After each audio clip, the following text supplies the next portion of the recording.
কি রে, তোরা সবাই এখানে বসে আছিস? তোরা কি কোনো খবর জানতে পারছিস? কি রে, কি বলতেছিস? কিসের খবর? আর তুই এভাবে কোথা থেকে দৌড়ে আসলি? তাহলে তো কিছুই জানতে পারিসনি। আরে না বললে কেমনে জানতে পারবো কি হয়েছে? সোজা সোজা বলবি তো। আরে খুশির খবর, কালকে থেকে তো রোজা। কি সত্যি? আলহামদুলিল্লাহ, এই মাসটার জন্য আমরা অনেকদিন ধরে অপেক্ষা করতেছিলাম। এবার তো আমি নিয়ত করছি প্রতিটা রোজায় রাখবো। দেখ দেখ, ওই এমন ভাবে লাফালাফি করতেছে, মনে হইতাছে একাই সব রোজা রাখবে। বলি, তোর বাড়িতে কি খাওয়ার মতন কিছু আছে? না থাকলে আমাকে বলিস, আমি দিয়ে যাব। আমার তো মনে হয় তুই ঠিক মতো ইফতারই করতে পারবি না, আবার আসছে রোজা রাখতে। কি রে ফারহান, তুই এসব পরে বলতে পারলি? হতে পারো আমাদের থেকে অনেক গরিব, তারপরেও আমাদের বন্ধু তো, তাই না? আরে রাখ তোর বন্ধু। বন্ধু কি জিনিস ও জানে? ও আমাদের কোনোদিনও 2 টাকার খাইতে দিছে নাকি? মানে বন্ধু হতে গেলে কি খাওয়ানোটাই জরুরি?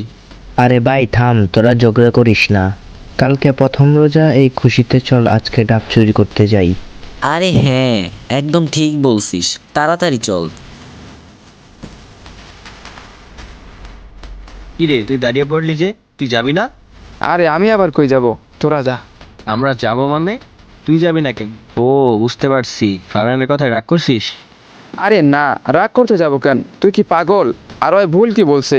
ও যা বলছে সব সত্যিই তো বলছে। তাহলে তুই আমাদের সাথে যাবি না কেন? আরে এমনি, আজকে প্রথম তারাবি না, বাসায় আমার অনেক কাজ আছে, কাজগুলো গুছিয়ে নেই, আবার নামাজে যেতে হবে। ও আচ্ছা, ঠিক আছে, তাহলে আমিও বাসায় যাইতেছি, মসজিদে দেখা হবে।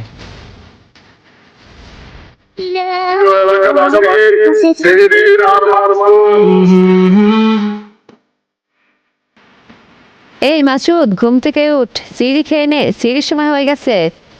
আরে দাঁড়া, উঠতেছি। কি রান্না করেছো মা সেহরিতে? বাবা কিছু রান্না করতে পারেনি, সাদা ভাত আর আলু ভর্তা আছে। আরে মা, আজকে প্রথম সেহরি, একটু ভালো কিছু রান্না করতে পারোনি? এই সাদা ভাত আর আলু ভর্তা খেয়ে কালকে রোজা থাকবো? বাবা মন খারাপ করিস না, তুই তো জানিস আমাদের অবস্থা, হাতে কোনো টাকা পয়সা নেই, ঘরে যা ছিল তাই রান্না করেছি। উঠ বাবা, খেয়ে নে। ধুর।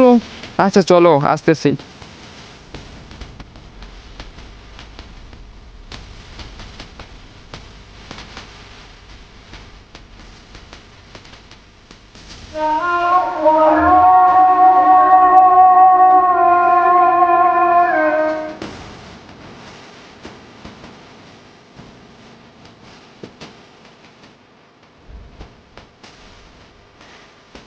আরে তোরা সবাই এই জায়গায়?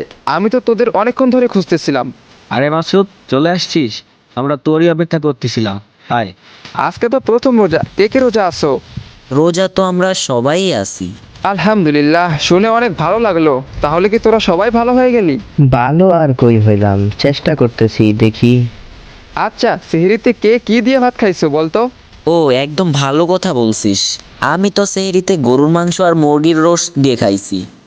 কি রে রুবেল, তুই কি দিয়ে খাইছিস? ওই, আমিও গরুর মাংস দিয়ে খেয়েছি। সৈকত, তুই কি দিয়ে খাইছিস? আমিও খাইছি ছাগলের মাংস আর মাছ দিয়ে। কি রে মাসুদ, তুই তো সবার কথাই জিজ্ঞেস করতেছিস, তুই কি দিয়ে খাইছিস? আমি? কিছু রান্না করতে পারেনি, সাদা ভাত আর আলু ভর্তা আছে। কি রে, চুপ আরে করলি কেন? মা। কি হলো? আরে না মানে, খাইছি আমিও। আরে এসব বাদ দে, আজকে তো প্রথম রোজা এবং প্রথম ইফতারি। চল সবাই মিলে একসাথে ইফতার পার্টি করি। হুম, একদম ঠিক বলছিস, করাই যায়। তাহলে সবাই 100 টাকা করে দে। কিন্তু ভাই, আমার কাছে তো কোনো টাকা নেই। তাতে কি হয়েছে, আমরা আছি না? আমরা থাকতে তোর টাকা দেওয়া লাগবে না। টাকা দেওয়া লাগবে না মানে? এসব কি বলতেছিস? আমরা টাকা দিলে ও কেন দেবে না? যদি ও টাকা না দেয় তাহলে আমরাও দিব না। কি রে ভাই, তোরা দুজন এরকম করতেছিস কেন? ওরা তো আমাদের বন্ধু নাকি? আচ্ছা ঠিক আছে, ওর টাকা আমি দিয়ে দিব। থাক বন্ধু, আমার টাকা তোর দেওয়ার লাগবে না। তোরা ইফতার পার্টি কর, আমি বাসায় ইফতার করে নেব। বাসায় ইফতার করবি মানে? তোর টাকা আমি দিয়ে দিয়েছি, তুই আমাদের সাথে ইফতার পার্টিতে থাকবি। ইফতারের সময় চলে আসিস। কি রে রুবেল, সে কখন বাজারে গেছে, এখনো ইফতার আনার কোনো নামই নেই। আর হ্যাঁ, একদম ঠিক বলেছিস। আর এই দিকে তো ইফতারের টাইম হয়ে আসতেছে। কে জানে বাজারেও এখনো কি করতেছে। আরেকজন দেখো, টাকা দেওয়ার কোনো নাম নেই, ইফতারের আগে এসে হাজির হয়ে আছে। ওই তো রুবেল চলে আইছে।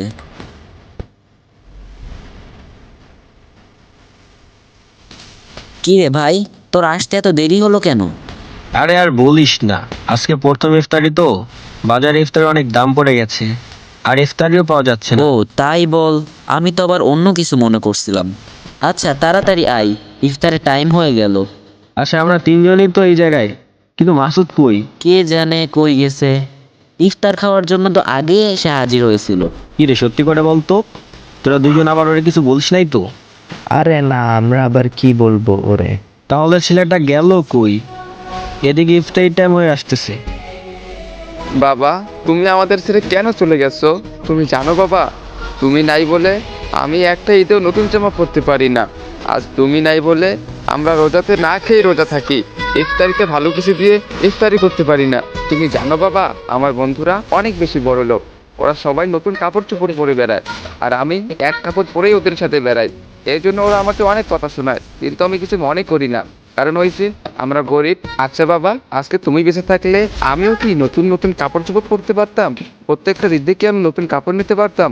এবং রোজা কি আমি ভালো ভালো খাবার খেতে পারতাম? ইফতারি থেকে আমি ভালো কিছু দিয়ে ইফতারি করতে পারতাম? বলো না বাবা, কেন তুমি আমাদের ছেড়ে চলে গেছো? আচ্ছা বাবা, তুমি কি এটা কেন যে আমার বন্ধুরা আমাকে অনেক দিন ধরে খাওয়ায়, কিন্তু আমি ওদের এক টাকাও খাওয়াতে পারি না? এর জন্য ওরা আমাকে অনেক কথা শোনায়। আচ্ছা বাবা, তুমি বেঁচে থাকলে কি আমার কাছে অনেক টাকা থাকতো, আমিও কি আমার বন্ধুদের খাওয়াতে পারতাম? বলো না বাবা, কেন তুমি আমাকে চলে গেছো? অনেক বেশি মিস করি তোমায়। আমি চাই না এসব কিছু, তুমি থাকলেই আমার সব কিছু থাকতো। তুমি থাকলে আমি প্রত্যেকটা ঈদেই খুশি থাকতাম। আমার বন্ধুরা আমাকে কথা শোনায়, এটা মানলাম, কিন্তু ওরা অনেক বেশি ভালো, ওরা আমাকে ছেড়ে কখনো চলে যায়নি, তারপরও ওরা আমার সাথে থাকে। মাসুদ বন্ধু, আরে কে? আরে তোমরা এখানে? কিরে, তোরা ইফতারি করবি না? ইফতারি টাইম তো হয়ে আসছে, তোরা এখানে কি করতেছিস? আমরা কি তোরে ছেড়ে ইফতারি করতে পারি? হাই বন্ধু, আমরা সবাই একসাথে ইফতারি করব। আর কি বলতেছিস? না না, আমি তো ইফতারি টাকা দেইনি। তোরা ইফতারি কর, আমি একটু পরে বাসায় চলে যাব, বাসায় গিয়ে আমি ইফতারি করব। না বন্ধু, আমি তোর কাছে ক্ষমা চাইতাছি। আমি না বুঝেই তোকে অনেক কথা শুনিয়েছি, অনেক বাজে বাজে কথা বলছি।